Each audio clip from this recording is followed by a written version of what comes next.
Lighting red flares and marching beneath a blanket of multicolored union flags, people from across the French workforce rallied against the government's plan to raise the retirement age to 64. The protesters upped the pressure on Emmanuel Macron, whose key architect of his pension overhaul had to resign over alleged conflicts of interest. Oui, l'enjeu maintenant c'est effectivement de durer, c'est de montrer d'abord qu'aujourd'hui l'enjeu était énorme, de montrer que le mouvement s'enracine. Il y a des manifestants plus nombreux en province encore que le 5 décembre.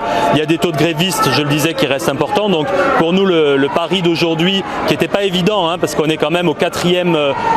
European countries have raised the retirement age or cut pensions in recent years to keep up with the lengthening life expectancy and slowing economic growth. Macron argues that France needs to do the same.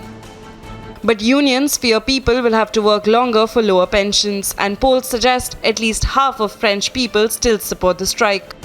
Prime Minister Edouard Philippe confirmed new negotiations with unions but showed no signs of backing down. Je n'ai pas peur du débat parlementaire, je n'ai pas peur du débat parce que je suis convaincu que ce régime universel apportera un plus et je constate qu'une partie, y compris de ceux qui défilent aujourd'hui, les organisations syndicales que vous avez en tête et moi aussi, sont d'accord avec moi. The strike has led to further misery for commuters and tourists as they face their 13th straight day of disruption. Bureau Report, Republic TV. British Prime Minister Boris Johnson said his government would resist the breakup of the United Kingdom. His remarks come amid increasing calls for a second referendum on Scotland's independence from the UK. Johnson's determination to push Brexit through has set him on a collision course with Scotland's pro-independence administration. Turkish President Recep Tayyip Erdogan complained of a lack of support for Turkey's plans to resettle up to 1 million Syrian refugees in Turkish-controlled regions in northern Syria. Speaking at the Global Refugee Forum in Geneva, he said Syrian oil reserves could be used to help relocate Syrians, adding, however, that no one wants to spend the revenue on the refugees.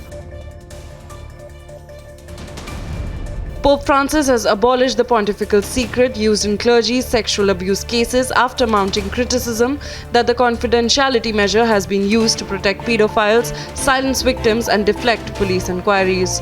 The Pope said that the pontifical secret no longer applies to abuse-related accusations, trials, and decisions under the Catholic Church's canon law. Demonstrators in southern Iraq blocked roads leading to the country's most important oil field. The protesters set up barricades of burning tires to prevent oil tankers going to and from the Rumaila oil field near Basra, demanding jobs and better public services. The Basra region accounts for 85% of Iraq's total production of crude oil.